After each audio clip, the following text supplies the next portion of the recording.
Oi? Ah, música boa pra c****. Cadê a música? Rapaziada, vamos jogar agora e falando aqui com a alegria do que vamos jogar pra com coragem e com alegria. Vitória, Vasco! Ó, é dar o nosso máximo, correr pra caralho. Batemos os caras o jogo inteiro, do primeiro minuto até o último. E a outra coisa que eu queria falar é na hora que a gente entrar em campo ali, vamos desfrutar, vamos jogar com alegria, felicidade. É isso, que Deus abençoe cada um de vocês aí. Bora. Salve, família vascaína! E, sinceramente, não tem como começar esse vídeo com esse questionamento. O que o Diniz faz para ter voz? Que não é possível. Como esse cara berra, grita. Eu ri demais quando eu vi isso aí. A música é boa, deixa a música. Ai, Vasco, vamos jogar! E grita o jogo o tempo todo. Que isso, hein, família? Coutinho também, né, assumindo ali um papel de liderança, falando, né, antes do jogo. Isso é importante e mostrou liderança, claro, dentro de campo. Eu prometi, né, para a família vascaína que até terça, né, a gente vai exaltar essa vitória. Mas nesse vídeo de hoje já vamos projetar o jogo decisivo contra o Juventude, falando um pouco mais sobre Verratti, porque, família, só se fala nisso. A realidade é essa. E eu acho que muito disso tudo, família, foi a vitória, né? A maneira que o Vasco construiu essa vitória. É uma vitória que entra para a história, né? 6-0, jogando fora de casa, mais de 50 mil, né, santistas. Então foi uma grande vitória. E aí rola esse debate, porque eu entendo que muita gente, né, defende, né, ou defendia, não sei ao certo, né, mas porque o Verratti é o nosso artilheiro, um cara que vem sendo importante desde a sua chegada em 2023. Muita gente utiliza aquele discurso, né? Poxa, como é que o Vasco vai fazer os gols sem o Pablo Verratti? Fez logo 6 e jogando muito bem com associação, tabela, movimentação, passe no ponto futuro para ganhar em velocidade. Foi uma grande atuação. E assim, repertório, né? O Vasco teve repertório, não somente bola aérea. E aí, nesse sentido, vamos trazer aqui o próprio Diniz falando sobre isso. Thiago Leifert, o Pofechou falou sobre isso também. E o Cantarelli, que cansou de bater na mesa, não dá para barrar o Verratti, não pode testar outra coisa ali, não tem opções. Ele vai falar aqui com você também para a gente debater sobre isso. E, claro, já projetar o jogo contra o Juventude. Vou analisar aqui, né, o time do Juventude com vocês. A próxima rodada, quero dizer, a rodada que o Vasco encara, né, o Corinthians. E, além disso, falar um pouco aqui, claro, também sobre mercado da bola. A gente tem mais uma informação sobre o Matheus França. E, claro, esqueci aqui de falar, né, infelizmente, o Jair está suspenso para essa partida. Se você fosse Fernando Diniz, o que você faria? Thiago Mendes com Tietê? Barros com Tietê? Colocaria algum zagueiro lá? Oliveira que entrou? Não sei. Será que Maurício Lemos volta e traz o Hugo Moura para a cabeça de área? Verratti como titular? Vamos debater também sobre isso nesta terça-feira. É isso, família. Bom dia, um dia abençoado para todos nós. Mas antes, deixa eu te pedir aquela moral. Se não for inscrito aqui no canal Vasco em Família, se inscreve, deixa o like e ativa o sininho para não perder os próximos vídeos. Comenta e dá aquela hypada, para fortalecer o trabalho do Thiagão. Mandar uma peça, camisa do Vascão, o Vasco em Família tem uma parceria com a Fute Fanatics. Vou deixar o link aqui, os links, na verdade, né, no primeiro comentário fixado. Tá tudo separado, certinho, a branca, a preta, de goleiro, tudo, família. Thiagão, posso comprar no site e eu vou estar te dando uma moral, irmão? Aí não, família. Tem que comprar aqui no nosso link. Paga R$1 a mais, absolutamente nada a mais. Não paga R$1 a mais. Você comprando no nosso link vai estar fortalecendo também aqui o canal Vasco em Família. Vamos seguir a nossa resenha. E como a gente só tem aqui, no momento que eu estou gravando esse vídeo, tá, família? De repente, né, ao longo do dia vai aparecer mais coisas. Mas é 2 horas da manhã, então a gente só tem essa informação aqui em relação ao mercado da bola, que é do canal Detetives Vascaínos. E eu estava acompanhando lá, né, a apuração dele em relação ao Matheus França. Ele confirmou, né, a negociação. Informação inicial do Lucas Pedrosa, o GE também confirmou. E o que acontece? Falei certo, família? O que acontece? Segundo a apuração aqui do canal Detetives Vascaínos. O Cruzeiro tentou a contratação desse jogador, mas recuou. Por quê? Pedida salarial do Matheus França. Aí eu já falei assim, aí se o Cruzeiro tá recuando com a pedida salarial, né, do Matheus França, vai ter dificuldade para contratar esse jogador. E aí ele levanta uma possibilidade, que me parece que a empresa que gerencia a carreira do Matheus França, não sei se é um sócio ou um dos donos, né, é muito vascaíno. Aí ele levanta essa possibilidade de ter um peso nesse sentido. Ontem a gente destacou aqui uma informação poxa, esqueci o nome do jornalista, da Super Rádio Tupi, dizendo que o Matheus França tem o desejo, tem a vontade de trabalhar com o Fernando Diniz. Destaquei aqui também que ele curtiu uma publicação do Marlon Gomes em 2022, então não sei se ele é vascaíno ou só é parceiro, fechamento do Marlon Gomes, tem essa possibilidade também, mas essa questão salarial aí assusta um pouco, né, porque a gente sabe que o Vasco tem um limite, né, um jogador de 21 anos, assisti aqui mais vídeos dele, né, vem jogando pouco, tem esse ponto também que é importante, eu não sabia disso, que ele já tem, acho que 2 anos de Crystal Palace e fez 19 partidas, né, apenas. Então, assim, deve estar com muita vontade de mostrar, né, trabalho, serviço, para que ele possa voltar futuramente para o Crystal Palace e atuar, né, família vascaína. Vamos aguardar nessa situação, entre outras negociações aí, né, acho que o Carlos Cuesta finalizou, fim de papo. Novela encerrada, tem a questão do Jean Naná, que também não saiu mais nada, né? O zagueiro, me parece que, né, teve aí já alguns jornalistas falando que o Vasco não entrou em contato, acho que também os representantes do atleta, o Vasco estava atrás também de mais um atacante, né? Conseguiu o Andrés Gomes, estava tentando um outro jogador, vamos aguardar, né? A gente espera que o Vasco possa reforçar esse elenco, como a gente vem dizendo aqui, né? A vitória contra o Santos foi sensacional, que dia! O único arrependimento que eu tenho daquele dia, a família vai naquele dia, no domingão, era...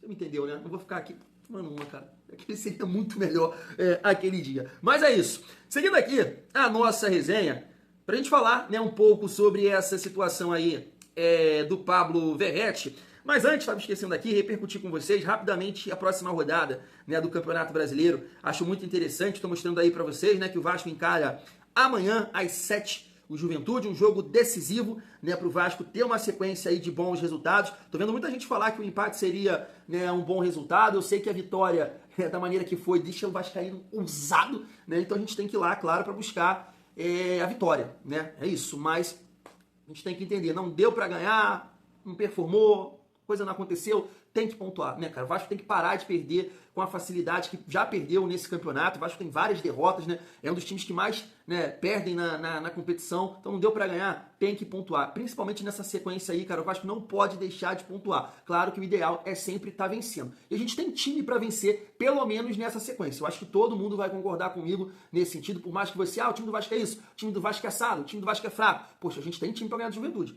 tem time pra ganhar do Corinthians desfalcado, tem time pra ganhar do Sport fora e tem time pra ganhar do Ceará, né, jogando em casa. A gente espera que o Vasco possa entregar bons resultados. Então a gente encara o Juventude amanhã, e a rodada que o Vasco encara o Corinthians, que é no domingo, às 4 horas, né, dia 24, tô observando aqui, ó, o Grêmio encara o Ceará, né, um confronto ali direto nesse meio da tabela. A gente tem que passar a olhar também aqui pro RB Bragantino, vai encarar um adversário difícil, né, que é o Flucê, 6 jogos que não ganha e 6 derrotas, né? Então é um time que tá caindo. Cruzeiro e Internacional, né? O Internacional é um time para você ficar de olho, dependendo, claro, do resultado da Libertadores, porque ainda tá ali, né? Mas deve poupar se passar, né? Da Libertadores, também não sei as datas, mas, né, no momento não estou secando o Inter, não.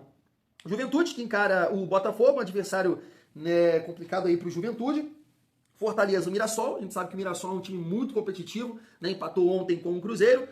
O Sport pega o Palmeiras jogando fora e o Vitória, que está bem próximo ali da gente, né, pega o Flamengo. Então, assim, entendo que é uma rodada... Claro, a gente sabe disso, né? O Vasco tem que fazer a sua parte, mas, né, na questão do secador ligado, eu acho que é uma rodada que pode ser positiva. Claro, a gente tem que fazer, né, a nossa parte, família. E antes de levantar essa questão aí do Pablo Verratti, primeiro eu vou debater aqui com vocês, né, o time do Juventude, só dá uma olhada aqui, né, desde a chegada aí do Carpini, 2 bons resultados, dá pra dizer, né, conseguiu ganhar em casa do Corinthians e teve um empate da maneira que foi, né, vovô Garoto sendo o herói com uma assistência, batendo o escanteio e conseguiu marcar ali o pênalti no minuto final, né, do jogo. Então, em 2 jogos aí o Juventude tem 4 pontos. Família, olha só, tô mostrando aqui pra vocês a escalação do Juventude no jogo contra o Corinthians, né? Na minha visão aqui, um Corinthians que a gente sabe que, né, tá desfalcado, mas com vários titulares, né? Ranielli, Martinez, Bidon, a zaga, Mateuzinho, Matheus Bidu, e no comando de ataque, Thales Magno, Yuri Alberto e Rodrigo Garro. E mesmo assim o Juventude conseguiu, né, uma boa vitória aqui, família. Tô observando aqui o time do Juventude, nesse jogo. E eu, assim, eu conheço, cara, a maioria aqui dos jogadores. Falar pra vocês que a zaga eu não conheço muito bem, mas o Reginaldo, sei que é um lateral que já passou por vários times, né, na Série B. É um lateral de pouca técnica e mais força. O Marcelo Hermes, a gente também enfrentou ele no ano passado, né? Ele jogava no Criciúma, é um lateral que não é ruim de tudo, tem ali um recurso, tem uma força física, não é tão lento, bate bem na bola. Na cabeça de área é aquilo que a gente vem falando, né? É um time que tem mais força do que o Santos, né? O Jadson a gente conhece bem, volante. O Kaique, né, que foi até cogitado no Vasco, é um volante mais alto.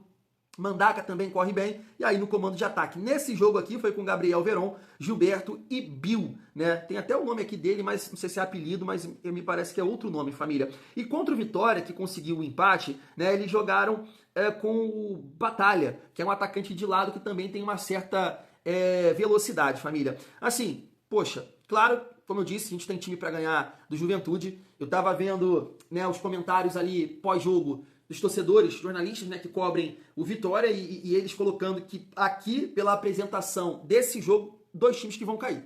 Né? Muita gente analisou dessa forma, foi uma partida muito ruim do Juventude, valeu, né, por todo o cenário. Acho que também teve a questão da expulsão, mas vale pontuar, né, que o Juventude conseguiu ganhar do Corinthians jogando em casa. Só que eu venho falando isso aqui com vocês, que o Vasco joga mais bola que o Corinthians.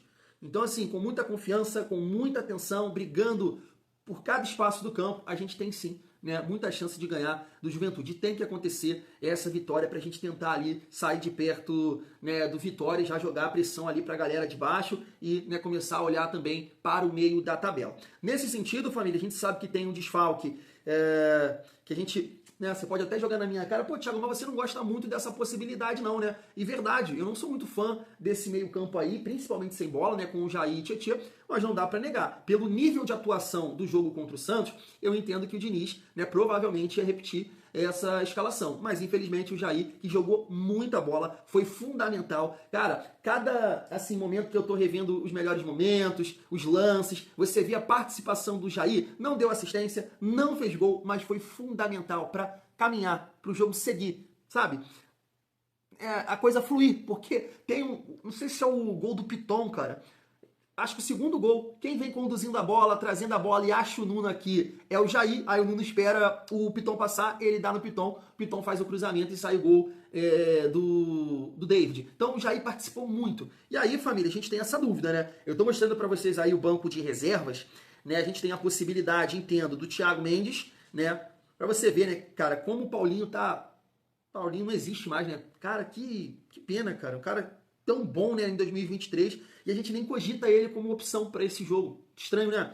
O Barros, não sei, é difícil, né, imaginar que ele possa começar com o Barros, que está chegando agora, e aí, né, só se, né, tem a possibilidade dele colocar um zagueiro, que seja o Oliveira, não sei, ou o próprio Maurício Lemos. Na transmissão, né, meus primos estavam falando lá que foi por opção, foi por uma questão física. Eu não sei disso, né, o que foi divulgado foi uma questão técnica. Então, se foi uma questão física, vocês podem até me ajudar aí, se vocês acompanharam na transmissão.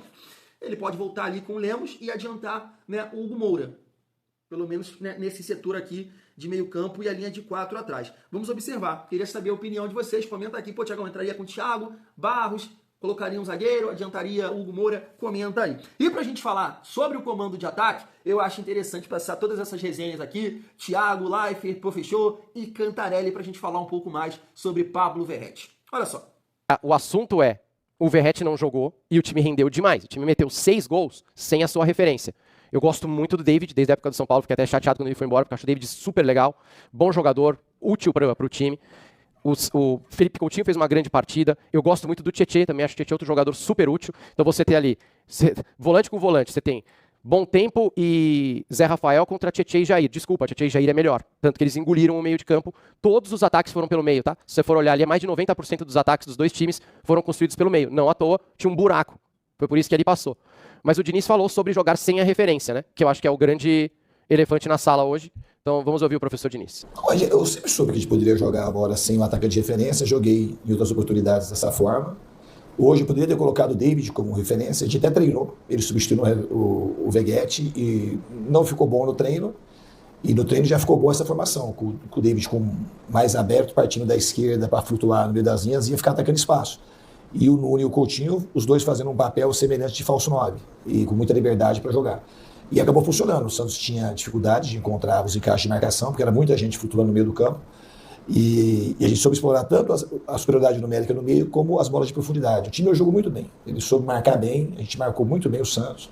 A gente conseguiu marcar bem o Santos e o Neymar, porque o Neymar é um dos maiores jogadores da história do futebol mundial. E ele faz muita diferença, principalmente nos jogos que são aqui no Morumbi ou na Vila Belmiro. Então a gente teve muito mérito nessa vitória, não só pelos gols que a gente fez, mas também por não ter sofrido o gol do Santos. Bom, tirando a parte que o Neymar é um dos maiores da história, que a gente apaga, porque isso aí ele viajou, né? Ele tá completamente equivocado. Mas a solução dele foi ótima mesmo. Jogar o Nuno e o Felipe Coutinho dentro da área, às vezes saindo da área, fazendo um falso 9, deixando o David livre. Pô, ele é um bom treinador, meu. Ele arrumou uma solução. Eu não tinha imaginado essa solução. Todo mundo fala, putz, o Verratti, como é que vai ser? O Verratti faz todos os gols. A solução foi excelente. Deu certo pra caramba, pô. Tem que elogiar o Diniz hoje. Uma coisa, o Verratti, tá certo? É um jogador que fica ali na área e o time tem que trabalhar para ele. Exato. Você pode perceber que o jogador, quando chega lá do campo, o Verratti fica Sim. toda hora aqui. E os jogadores fazem isso que ele é o Willian, o cara que bola para dentro. Sai o Verratti, o que acontece? O time joga. Trabalha pelo Trabalha meio. a bola. Exato, então você vai ver alguns jogadores que quando chega do lado, o Verratti faz assim e os caras pipocam, mete a bola, eles começaram a jogar. Isso. E aí flui diferente. Porque o cara tá ali. Surgiu o Felipe Coutinho, que sabe jogar muito, facilitou pra ele. Por quê? Porque quando você tem, olha que eu falo assim, acabaram de barrar o Verratti, hein? Mas, gente, peraí, eu tenho uma dúvida, O Enzo tem uma dúvida que fica matutando Vai, aqui. dúvida. O Vasco não faria gols sem o Verratti, mano. Tipo assim, E gente, agora? bota a câmera nele. Eu quero a câmera nele. Peça O desculpas Vasco a não Enzo. faria gols sem o Verratti. O Vasco não tem vitória. Deixa a câmera O dele. Vasco não tem vitória sem gol do 2, Verratti. 3, 4, 5, 6 gols na Vem aqui, tua vem cara. aqui. Vem aqui. 6 gols. Parabéns. O Vasco não venceu com tempo? Vencer 5 jogos. É por isso que não dá pra chamar 5 jogos genial. só. 5 jogos, né? 5 jogos. Não, Não, no brasileiro. Brasileiro. Mas porque tem a CSA recentemente agora. Ganhou CSA CSA. recentemente. Ah, não, mas no brasileiro. 5 jogos.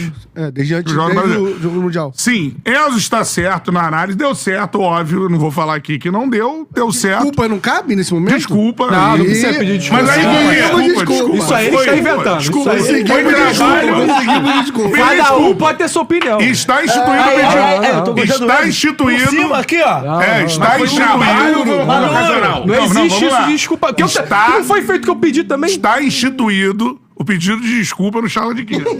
Desculpa. Aí fodeu, hein? Isso aí vai ser... Eu vou cobrar, hein? Me desculpa. É o momento de Olha que não desculpa. tem problema nenhum em pedir desculpa. Aliás, Tá fazendo o que quer. As pessoas Só na não vida. lembrar isso. As pessoas na vida têm que pedir desculpas. Eu acho isso. Todo mundo tá é faltando errado, isso na não tem esse sociedade. Perdoa o pai, perdoa a mãe. Perdoa, pai, isso aí. Então a parada é a seguinte: primeiro, ó, me desculpa, eu estava errado, o Vasco é capaz de fazer 6 gols.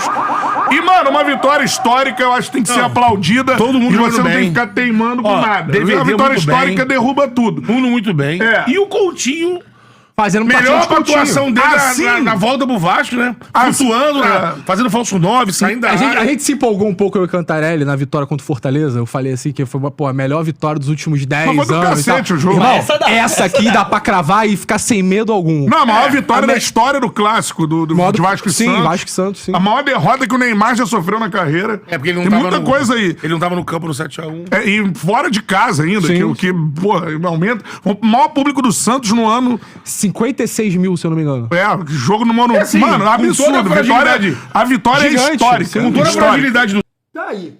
Eu nem vou, assim, me estender muito nesse assunto, porque tudo, absolutamente tudo que a gente pontuava aqui neste canal aconteceu no jogo contra o Santos. Mas eu lembro muito bem que eu comentei assim com vocês, ó, de repente acontece essa mudança, esse teste, o Vasco não vai bem, a galera vai falar, tá vendo aí, ó, quer tirar o Verratti? E foi muito bem.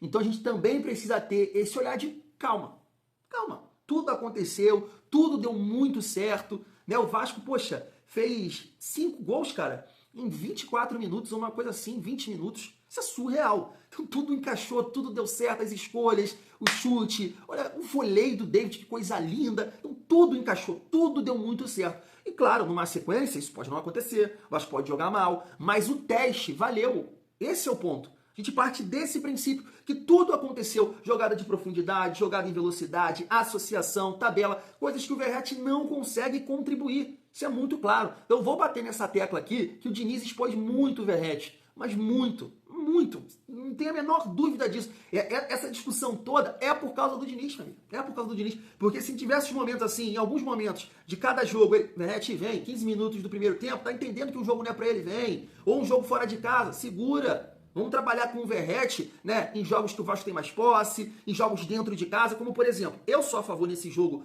contra o Juventude de ter um time de mais mobilidade. Sou muito a favor. E de repente o Verratti, né, entra no decorrer do jogo. Agora, no jogo em casa contra o Corinthians, Verratti titular. Muito titular. Essa é a minha opinião. Ah, não tá bem, a coisa não tá fluindo, o Corinthians encaixou a marcação, Verratti, 15, 20 minutos, não tá dando? Saca o cara, não pode ser intocável. Então, como o Cantarelli falou ali, ele que batia muito nessa tecla, e eu concordo plenamente com ele, a maneira que o Vasco ganhou, gente, é complicado.